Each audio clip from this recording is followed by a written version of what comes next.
passport, please. Why are you coming to the US today? This video reminded me when I landed in Canada, and it was so much worse than New York. I got scrutinised, but they had good points. You see, a follower of mine actually invited me to Canada. Now, they run like a holiday park.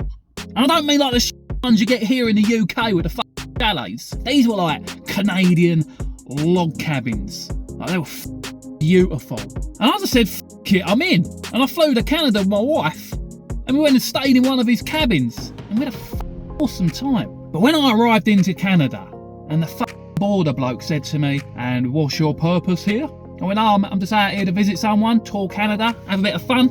He was like, "And where are you staying?" I went, "Oh, I'm staying in this like log cabin park." He's like, "With friends?" I was like, "Oh yeah, there's a bloke who owns it. He's invited me out here." "Oh, okay. And how do you know this bloke?"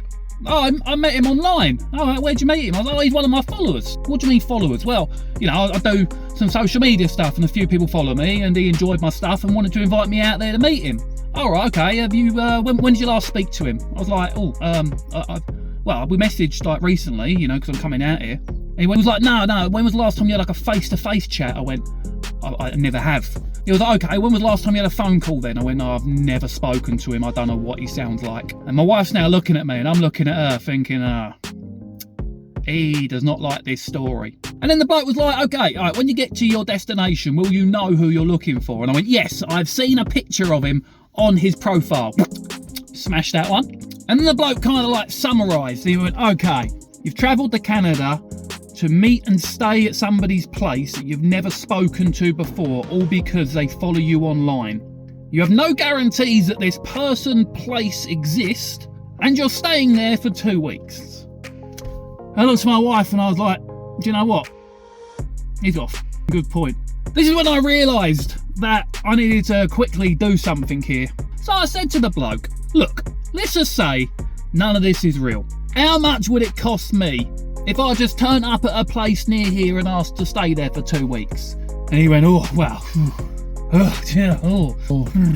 could be probably like $2,000. So I said, okay, that's fine. I said, "So you're quite happy if I could show you I can afford to stay in a hotel for 2 weeks because I misjudged this entire situation? You'd be alright with that?" And he said, "Yes."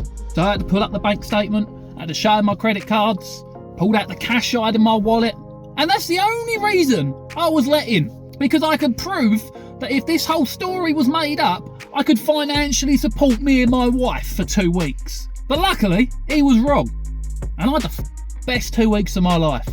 Me, that was a great fortnight. Canada, beautiful place. Alberta, Jasper, that's where we stayed.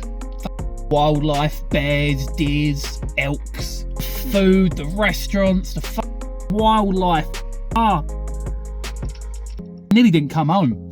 Honestly, I could have lived out there. If it weren't for family, I love my family. If I didn't have no family, I'd never have come back. I'd be making TikToks in a whole new country. But anyway, that's my story. Weird how you see a video and it just sparks something, don't it?